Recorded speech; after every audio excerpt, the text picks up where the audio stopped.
here. In the last podcast, we talked about the 10 things every intersectional feminist should ask on a first date. Tonight, we get to our own list. So in the original article that we went over, and I think you said it was about 3 weeks ago now, the original article had feminists asking things like, do you believe that Black Lives Matter? This is the first question right off the bat in a date. Yeah. Hey, can we have breadsticks and salad? And, okay, he left. What do you think about Black Lives Matter? Yeah. What? What are your thoughts on gender and sexual orientation? Do you work to dismantle sexism and misogyny in your life? Do you think capitalism is exploitive? Can any human be illegal? Do you support Muslim Americans and non-Muslim American people from Islamic countries? And does your allyship include disabled folks? Right? So, how do you want to do this? You want me to be the date getting heat, or do you want to be the one again? You were asking the questions last time, right? Yeah. All right, I'll ask the questions this time. Okay, all right. All right. Let's go on the date.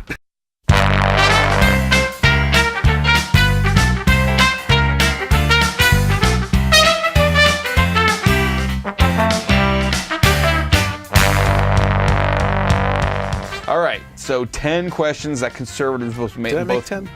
Yeah, male and female, should consider asking on a first date. Question 1. All right.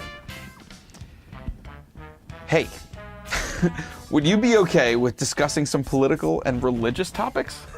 Interesting question, right? Because it's not assuming right off the bat that I am going to be forced into a conversation, right? So in this case, yeah, I'm completely open with it because I am comfortable in how I feel about my religious and political stances. Okay. So I would be okay with you furthering the conversation if that's what you want to talk about. Okay. All right, so since I have your approval, how do you feel about the founding documents, the Constitution and the Declaration of Independence? Well, personally, the reason why I feel that the founding documents, being the Constitution and the Declaration of Independence, are so important is because they are what separate our country from every other country, okay? Being that, while a lot of people think that the Constitution is a charter of liberties granted to people, the Constitution grants you rights, it's actually the opposite. And that's another difference between us and other countries, where in other countries, their types of constitutions or articles that they release to the public in rule over the public is typically telling the public what they can or can't do. Okay. In regards to the Constitution, what's interesting about that, it's a negative charter of liberties on the government's behalf. So it's actually saying that the government is not allowed to do this to you as a citizen. The government cannot stop you from free speech or protesting in a group or from owning a firearm, right?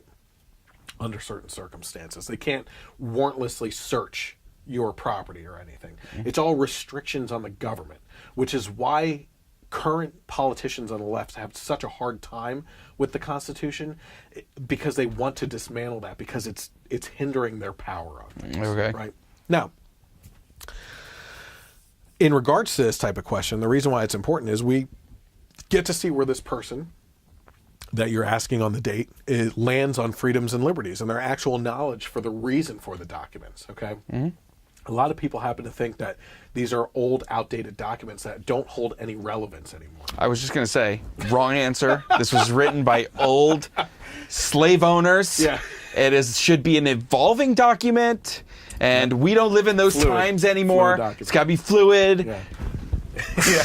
I'm out of here. Well, the reason why that creates an unstable environment for the United States, because if we dismantle the foundation of our country, we leave it open to government coming in and becoming a monarchy over us.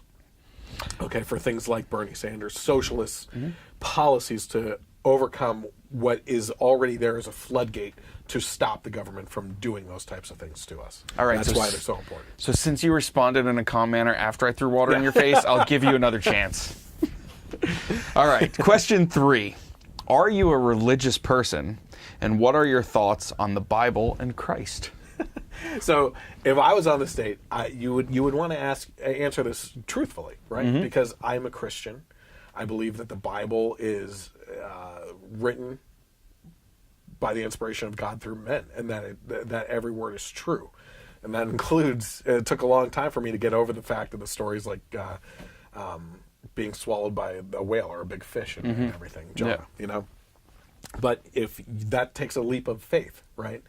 And there's so many things for people on the left to take a leap of faith into what they believe. Yeah. I mean, the Big Bang Theory has been proven wrong, you know, over the last couple of years, but the scientific community didn't come out and actually say that because it would ruin the whole foundation of a lot of the things that they were talking about. So it's good to be upfront and honest about this type of thing because you set yourself up for future big arguments if you don't. Yep. The other reason is, too, what I wrote here is that Christ is a real person, and that's a fact. If they consider this fantasy, you can be sure that this person is not very bright and was a cookie-cutter example of public education unable to think for themselves. Do they at least respect the Bible? If your date thinks that other religions deserve respect and that the LGBT community's beliefs should be respected and that respect extends to everyone but Christians, leave the hypocrite before the appetizer. Makes sense. All right. I need more wine. Right. Yeah. All We're right. back at Olive Garden, right? Yes, of course. Okay. Breadsticks and I salad. can settle for Carrabba's. Okay. You know. I haven't been there in forever. All right. What do you think about free speech? Should that include all speech, including what some consider hate speech? Yes. Free speech is extremely important because without the protection of all speech, especially the speech that you disagree with the most, you open up the floodgates again to a slippery slope situation where if at this point in time a majority of a party rules and believes that a certain thing is a hate speech, the pendulum always swings in the other direction and another party assumes control, and that party may, in retaliation, say that this other speech is hateful speech. Yep. And you get into a back and forth war that just progressively makes things worse, right? Which is exactly why I think the left was shocked when Trump took over, because they're like, oh my gosh, Yep. how does this guy have so much power over us right now as a president? Well, it's because you bloated the government under Obama. You know, you were okay with Obama holding a mass amount of power as the president without realizing that that power was going to eventually switch hands. Yep. So freedom of speech is extremely important in all situations because it opens the minds to different sides of arguments and allows you to critically think out situations. Yeah, people have to kind of get over the fact that speech is some form of actual physical violence against them. Yes. You know? Like it's crazy. I said here, any answer that doesn't extend to protecting speech that you highly disagree with is a major warning sign. All speech should be protected, especially that with which you disagree with the most. Yep. All right. What do you think of firearm owners and those that carry when out and about? Well, going back to the founding documents, one of the most important things is the Second Amendment. I think they probably put them in order according to what they thought was the most important. That was the second one, right after freedom of speech, right? The funny thing is I just posted a meme the other day. I think you may have liked it or something, which was that the founding fathers didn't put the Second Amendment in there for protection against the deer population or something like that, which is, it was against a tyrannical government, which I find fascinating because who was the liberal, Sarah Silverman, recently said this year that she can understand the mentality of Second Amendment supporters now because she views Trump as a tyrannical governor, or a president, right? And how that can scare a person. I'm not dismissing her fear, okay? I'm sure that she fears someone like Trump, just as we feared someone like Obama being in power. You know? But that fear is backed up by the fact that we have a constitutional right to own and bear firearms in the case of a tyrannical government. Now, what's interesting about that is when you get into a conversation with people on the left saying, well, isn't it ridiculous to think that if there was a tyrannical government where something took over, right? that you could use your 9mm pistol and go up against fighter jets and bazookas or rocket launchers. Yeah. Right? And my response is always to that, if that 9mm is my option over being subservient, I'm going to use that 9mm pistol until my dying breath. Yeah, I'll take my 9mm pistol against your big giant mute button. Yeah. Oh man. So in regards to that, I said if they're a strong supporter, stop the date and head to the gun range instead. Yeah. The closer to the target they are, the faster you should consider an engagement. Yeah, right. Yeah, that's why they're coming off the Revolutionary War, and it's also when you take into the account the basis of the Second Amendment being to be able to protect yourself against a tyrannical government. You kind of have to always remember history and that every great empire falls. Yes. At some point. Now, we, especially going back to the founding documents and the Constitution, our founding fathers set up a system that has a chance to live on forever because it's the first government that put the people in charge. Yeah. Now, the left working against that and, like you said, dismantling it because they don't want the restrictions on government, they want to take everything over, the more and more that happens, the more and more there is a possibility of a tyrannical government and of a revolution against said tyrannical government and an empire possibly collapsing and falling apart completely. And the scariest part about that is about the pendulum swing I was talking about. They could work to allow their party to be that tyrannical force that takes over, hoping that their party will be the one that rules over the country, right? Yeah. But if that breaking point happens just after an election, where all the stepping stones were put in place or the foundation was built for that argument, and then the pendulum swings the other way, you just smacked yourself in the face with the opposing party taking over in a tyrannical force. Yep. All right. Where are we at? Okay, number 6. Do you feel that men and women have different roles in society, or is it just a matter of difference in sex? So this is an interesting one. Okay. I personally believe that men and women have different roles in society. And not that these two roles can't overlap. They certainly can. But women are there as a supportive role in there. And talking about not just mostly emotionally, right? Now we're talking about societal roles. We're not talking about roles for women for the rest of society. If you're talking about relationship-wise. Now, if you're talking about the LGBT community and everything, those roles can seriously overlap. Right? And I don't find anything wrong with that. Again, if you want to have your own thing going, that's fine. But men typically have had a more traditional role as the breadwinner. Now, that has collapsed, too, since the 60s or 50s or something like that, when women entered the workplace and everything, which is it increased wages and decreased the amount of jobs available and everything. And not that I can't find fault in everything going on with that, but it certainly put a stress on relationships where now we have a generation of children that were brought up on the TV being the babysitter. So the traditional roles of mother and father and what they taught their kids is very much absent, and there's a void in culture because of that. Okay. Now, what I was going to say, though, in regards to the overlapping, is men, of course, could be in a supporting role emotionally and everything else. It's just a matter of where that support comes from the base of the arguments that are being presented. Okay. I don't know how I feel about that. What did I say? It's an open discussion. I should yield at least interesting topics in the conversation. Did you want to add to that or say something? I mean, I don't know how to say it without being crude. Go for it. I want to get away from the pussification of men. Yeah, absolutely. Like we talked about it earlier.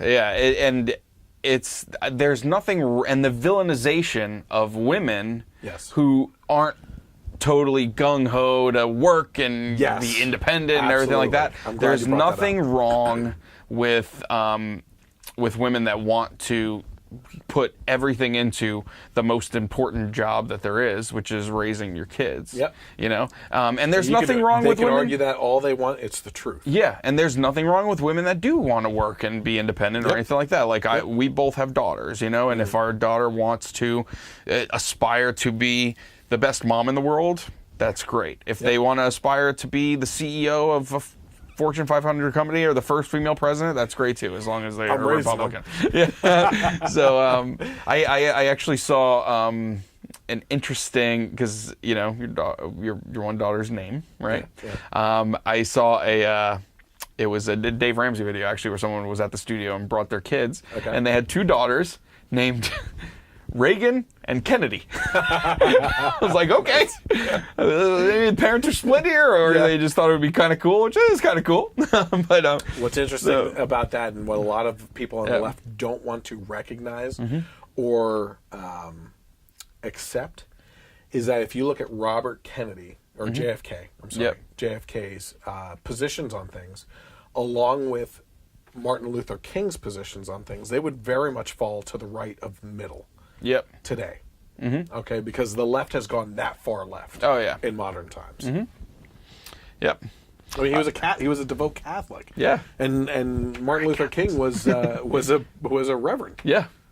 Yep. I mean, they were both against abortion. They would not be good They would be hated Democrats today. now. Yeah. All right.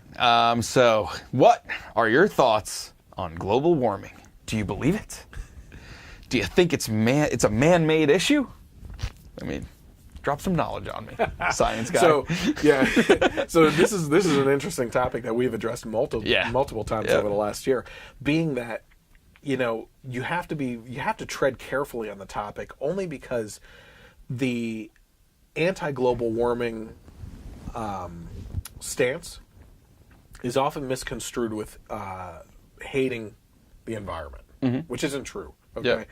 Personally, for me, I do believe that man has contributed to a slight increase in temperatures, but I also believe that it has more to do not with man. Okay, it's a cyclical thing. My question to people on the left, it always comes back to, how have we gone? If science is correct, how have we gone in and out of ice ages multiple times prior to the Industrial Revolution? Yep. Okay, how do we warm up and cool off so much in these big swings and everything of temperatures without it being a cyclical thing? Okay, now that's not to say, in regards to the Earth itself and hating the Earth and environment, that I don't believe in conservation. As a Christian, I believe that we should be taking care of what God has given us. That includes recycling. That includes coming up with a contraption where you take all the garbage and compact it and throw it into volcanoes to incinerate it. Why is this not happening nobody yet? listening to me?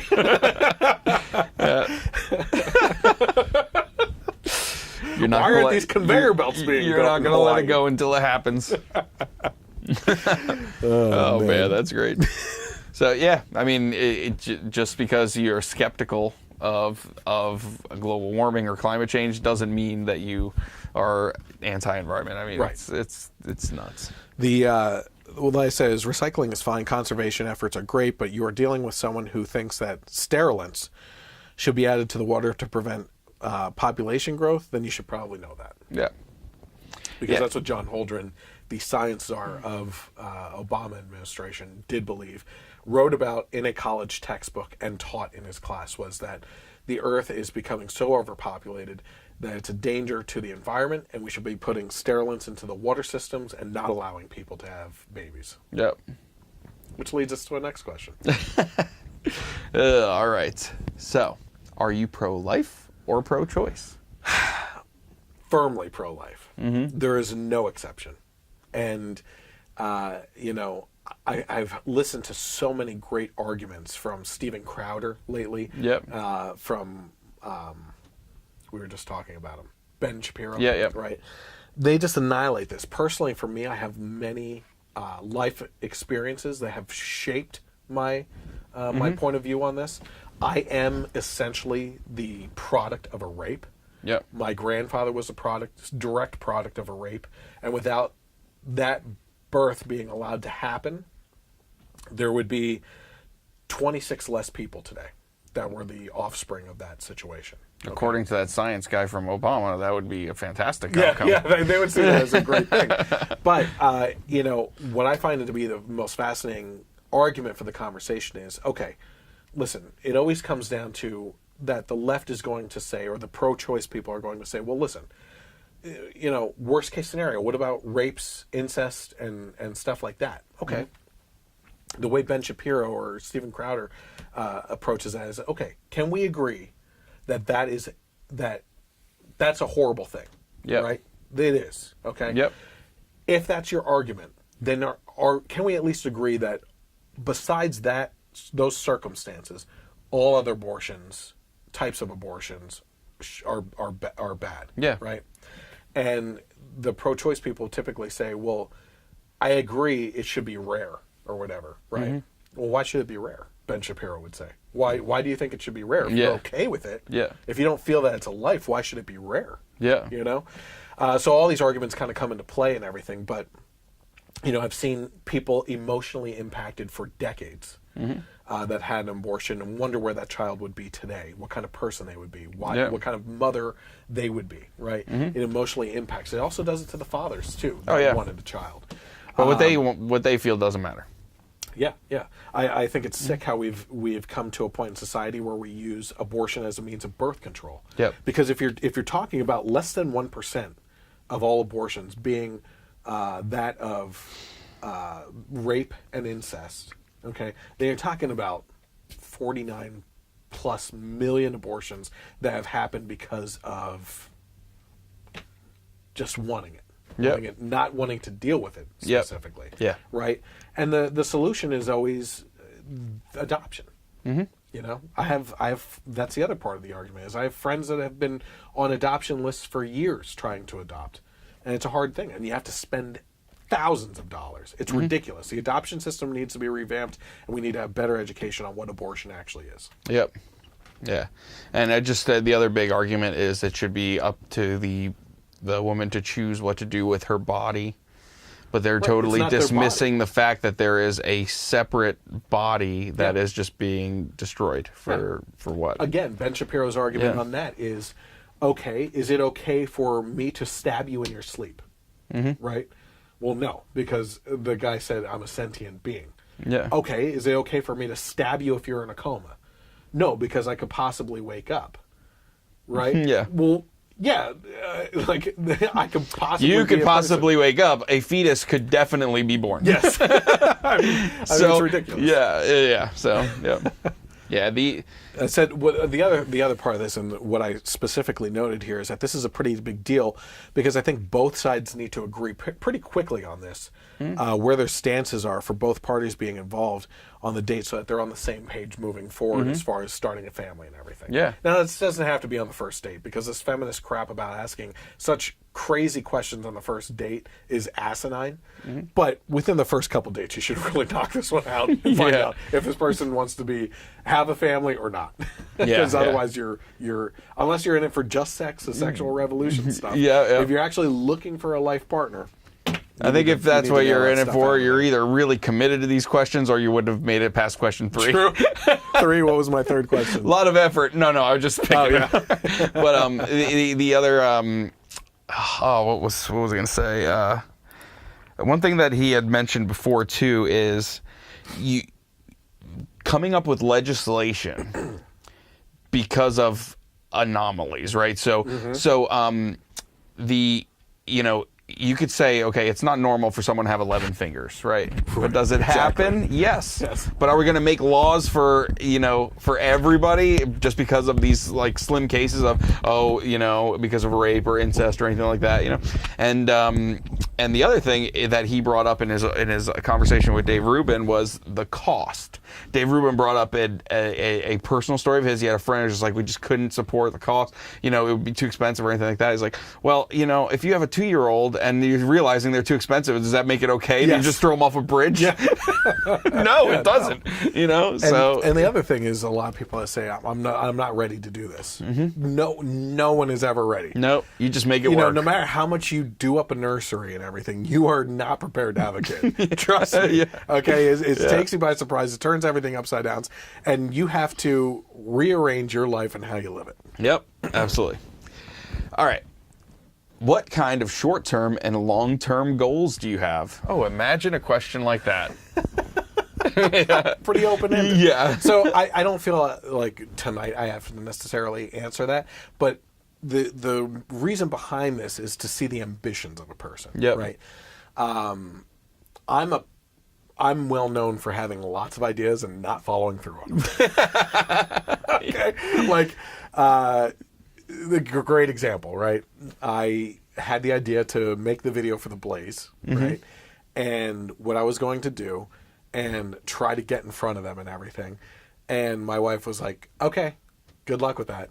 And behind her fake smile, she told me later on, I didn't think you were going to do it, and I didn't think you would get as far as you actually did. Because when I talked to the presidents of both of the companies and everything, she's like, I honestly can't believe this is happening. You know? Yeah. Now, that didn't necessarily go anywhere, but I pushed myself to the absolute limit on that kind of stuff. Yeah. One of the things that came of the first CPAC I went to was someone from the Blaze said, listen, your video was great. Keep on doing videos. I've been following through on that. Yeah. You know, I've been doing the podcast. So it's good to see what the goals are of a person, and especially short term and then also long term, because you could get a good sense of where their head is at. And you know, you have to, if you're searching for a life partner, it's a lot different than a one night stand, obviously. But if you're looking for a life partner and their life goal is to, you know, do a rodeo in Texas and you want to live in the Northeast, there's obviously some differences there, right? So. Yeah, okay, go ahead. All right, so now that this date went well, where do you see a next good date taking place? Exactly. Carrabba's. The gun range. Yeah, First the gun of all. range, yeah. Yeah, I mean, it's a good setup. First day is a good setup for getting some of the formalities out of the way and everything, but you know, it's what I said here is if you and they have lasted this long through these type of questioning, then I'm guessing that you fall in line with each other, have a little fun, and actually date instead of the person on trial like these wicked feminists. Yeah. Yeah. You know, so talk about, what's next? You know, like, what can we do next? That might be the next date right after that. Yeah. You know, you're out to dinner, maybe you want to go bowling or something. Yeah, like yeah. that. Have fun. Yep. That's what dating's about. Yeah. You know, and we see this very differently between those people that are looking for one-night stands and those looking for long-term relationships. There's different outcomes there. But... Yep. So 2 questions that I would consider throwing in here. I Now, wanna hear it. these are obviously, when you think about asking these, I feel like they're way too deep for a first date, but all of this is. All of this is. Yeah. So we're just going with it. I think you could casually bring up some things. subsets of these to get a good idea of where you think they're going to end up, and then hit them later with that. You know? So 2 things I think would be a good thing to find out early on in the relationship anyway is how they handle finances. So, yes. It's a big part of a horrible person on that one. Yeah. Because I rely on and my I'm a wife. horrible person asking it. Yeah, So- I rely on my wife for that. And the ongoing joke, which isn't very funny, is if I was in charge of the finances, we would live in a box with great toys. Yeah. So But the program that she put us on is very close to what you've discovered in Dave Ramsey with the system that he uses. Yeah, the baby And, steps. Yeah, she uses a similar system and budgets out. So we typically you could put a savings account in there to add to, but typically you're paying ahead of time for upcoming months of bills and everything else, so that if you ever get in trouble, most of it's paid for. You just kind of bring him back on that to always be ahead of that's the one curve. thing that he talks about as well, called sinking funds. Yeah. So if you have a bill that comes up, like let's say your taxes on your house, so they're not in your mortgage or whatever, it's something you only pay once a year, and it's $12,000 or whatever, then you know, okay, I'm going to invest $1,000 every month, and then when it comes, it's there. So there's that, and then also the emergency fund and all that kind of stuff. But I think just, that's definitely a good thing to get on the same page with when you're starting to meet someone, especially if you think it's getting serious. What are your finances like? How much debt do you have? You know, are you fiscally responsible, fiscally conservative? Things like that. Another thing, second question is I would want to know about your family background. You know, what's your background? Do you Are get you along with your close? parents? Do you get along with them? You know, things like that. You know, just brothers, sisters. You know. Yeah, that's extremely important. That's extremely important because I gotta tread carefully here, man. When you get married, if there is a disconnect in relationship terms between them and their parents, or I think another important step into that is also making sure through the process that they are comfortable with your parents. Yep. Okay? Because, I mean, I'm not talking about mine specifically, but just so many marriages. The most heated contention among the couples is, I don't trust your parents, The you don't in-laws. trust my parents. Yeah. I mean, they hate each other, and it's like, you can't get anything done. You know what I mean? So that's extremely important to figure out. Yeah. Whose early house on. were you going to for Christmas? Yeah. Yeah. So. Oh, boy. Yeah. No. Good ones. Conservative Good ones. I like questions. it.